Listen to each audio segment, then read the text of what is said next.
Hace unos días el alcalde de Badiraguato pues dio una declaración bastante polémica. Dijo que para atraer el turismo y apuntalar el desarrollo de ese municipio mexicano, pues estaban pensando hacer un museo del narcotráfico. Hay que recordar que Sinaloa es cuna de los grandes líderes del narcotráfico en México.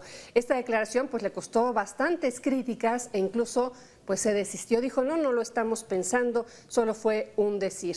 Pero aquí nos deja una reflexión que justamente es el tema sobre la mesa.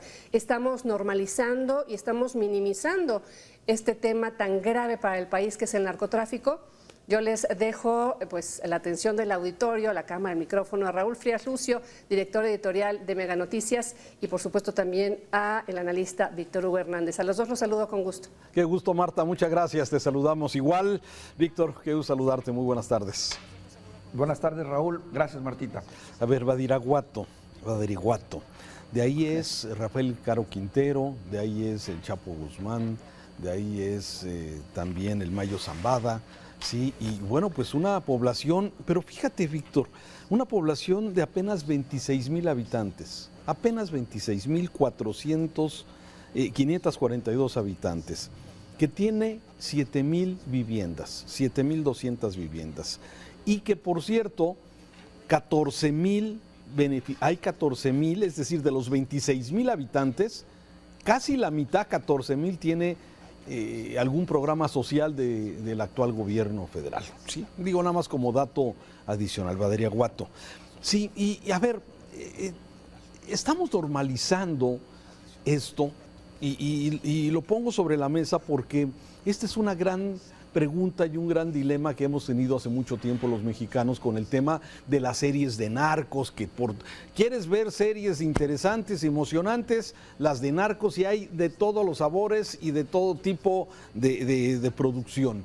Sí, y sí, lamentablemente somos una sociedad que hemos quizás normalizado mucho esas relaciones con personajes del crimen organizado. Aquí mismo en Guadalajara se habla que el mercado inmobiliario, Víctor, sí, lo manejaban los narcos, sí, que había llegaban y te compraban las casas, sí, con todos los muebles, bueno, hasta con los perros, sí, te llegaban y te pagaban en efectivo, sí. Eso dicen las leyendas aquí, y que eso alteró mucho el mercado inmobiliario de Guadalajara. Pero la realidad es que esta propuesta que hace el alcalde de Badiraguato de tener un museo y que luego ya se desdijo y que luego ya no sabemos exactamente en qué quedó, si el gobernador lo apoyaba o no lo apoyaba, creo que ya no lo apoyó después, sí, pero son cosas que finalmente hoy las vemos quizás normales, porque si el presidente va y saluda a la mamá del Chapo, y si el presidente va a Badiraguato 4 veces y ya tiene programada la 5ª ocasión de este pueblo, de este tamaño que estamos comentando, entonces pareciera que es un tema pues menor. No sé, ¿cómo la ves? Fíjate, Raúl, que es un tema, pues sí, como todos esos temas oscuros y que de los cuales hay poca información, es interesante. Mira, todo esto comienza, si mal no recuerdo, con estas series colombianas, ¿te acuerdas? De Pablo Escobar. ¿Te acuerdas del famoso Pablo Escobar? Ahí Colombia empieza a darse cuenta de que es un gran nicho de negocio y se convierte, fíjate qué tan fuerte sería el fenómeno del narco, haciéndolo telenovela, haciendo las series y demás, que vino a colocar a la televisión colombiana como una de las más importantes en América Latina, por lo que representaba en cuanto a ingresos, como igual ocurrió en su momento con las telenovelas en México, que ya sabes que nos dieron también fama y fueron motivo de exportación y que le dieron fuerza y capacidad para generar esa gran empresa que todos conocemos, que es Televisa. Y a partir de ahí se ha venido desarrollando toda una, pues prácticamente una cultura del narco que de algún modo ha sido idealizada en muchos sentidos y que ha sido apoyada también por la música, los narcocorridos, en fin, todo. Y lo que yo veo acá es un proceso de hasta cierto punto de normalización de lo que es, de lo que no debería ser normal, pero que se va incorporando poco a poco a la cultura. Estos señalamientos de este alcalde de Badiraguato, José Paz López, en el sentido de que no deberíamos de asustarnos, no me extrañan, porque si analizamos cómo se vive en estas comunidades y en estas regiones, pues son comunidades que han aprendido a vivir y convivir de una manera muy natural con el narcotráfico. Lo ven como parte de su vida diaria, conocen, saben, se hacen de la vista gorda en ciertos sentidos, en otros colaboran, pero finalmente forma parte de esa, entre comillas, normalidad social que impera en muchas partes del país. Sinaloa no es la excepción. Entonces, nos enfrentamos a dos realidades, una la que vivimos en otras partes del país, donde nos asustamos con el tema y donde vemos esto como intocable, imperdonable, ofensivo, y en otras donde dicen, no te asustes, esto es parte de la vida diaria de esta región, y como tal vivimos y lo aceptamos. El riesgo y lo grave de esto es que esa normalidad, que no es normal en estos estados, cada vez se va ampliando más y se va volviendo más natural y normal. Por eso no me extraña esta declaración de este señor, que por cierto, pues bueno, políticamente resulta inaceptable, ¿no? Y así ha sido criticado. Fíjate que, a ver, el tema de museos no es extraño. En alguna ocasión que viajé a Colombia, a Bogotá, no sé si a un lado en el centro, el mero centro de Bogotá, está el edificio de la policía. Y dentro del edificio de la policía, sí, hay un área que es precisamente el museo. La gente lo conoce como el Museo del Narco, pero en realidad es el Museo de la Fiscalía, donde se acumulan varios de los artículos, de las armas, de pues las cosas que han formado parte de esta historia del crimen organizado. Déjame decir, yo curioso, sí, me fui a dar una vuelta a este museo, sí, pues para ver la motocicleta de Escobar, por ejemplo, una Harley Davidson ahí con... El morbo, mi querido Raúl. El morbo, sí, tienes toda la razón. Con letras de oro, el Harley es con letras de oro y con tachuelas en el asiento de plata, ¿no? Ahí está la pistola, por ejemplo, la de mismo Escobar Gaviria, sí, una 9 milímetros, que ahí la tiene la policía mostrándola, un portafolios de uno de los tesoreros del cártel de Cali, que era lleno, tal cual como lo encontraron, con todos los cheques para todas las policías y para todos los funcionarios que tenían comprados. Ahí lo tienen, el portafolios con los cheques ahí. O sea, la verdad es que es muy morboso decirlo, pero mucha gente acude a este museo, bueno, pues para ver eso, ¿no? Bueno, no vayamos tan lejos, mi querido Raúl, y si hablamos de morbos, te debo decir que cuando yo viajé a Culiacán, si mal no recuerdo, es Culiacán, sí.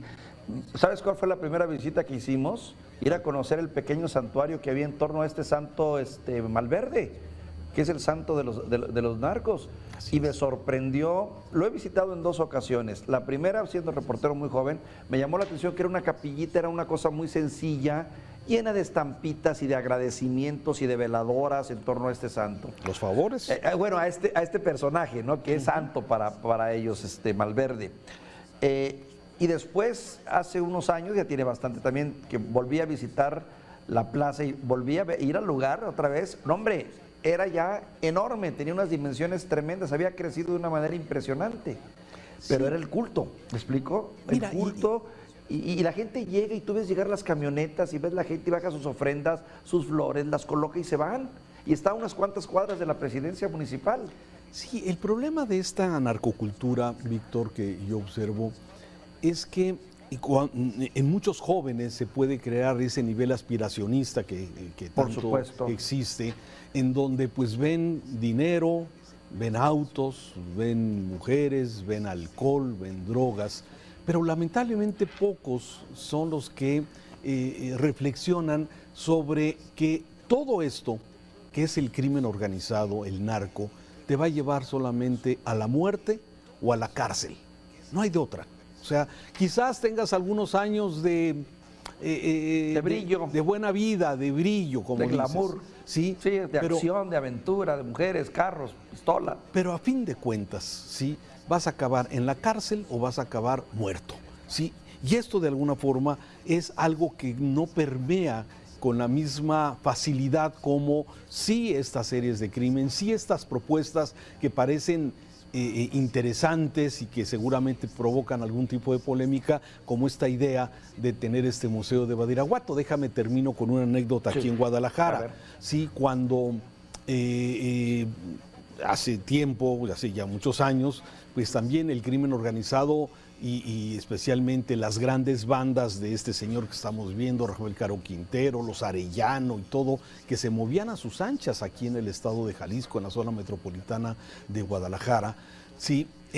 Y cuando viene el decomiso de las propiedades de Rafael Caro Quintero, había una propiedad, un terreno, y tenía una casa que estaba construyendo en una zona que hoy es residencial y que se ha llenado de cotos, ¿sí? Pero mucha gente, muchos amigos que venían a Guadalajara me decían, oye, queremos ir a conocer la famosa casa de este señor Caro Quintero allá en Avenida Acueducto, y era como un atractivo turístico, ¿sí? Así es. Pero bueno, esto es parte de ese mal que de alguna forma hemos generalizado y que lamentablemente, Víctor, ha generado tanto daño a nuestra sociedad. Dos comentarios más, Raúl. En la Ciudad de México también hay un museo dedicado, si no al narcotráfico, a los enervantes, y forma parte de la Secretaría de la Defensa, aunque tiene otro objetivo muy diferente.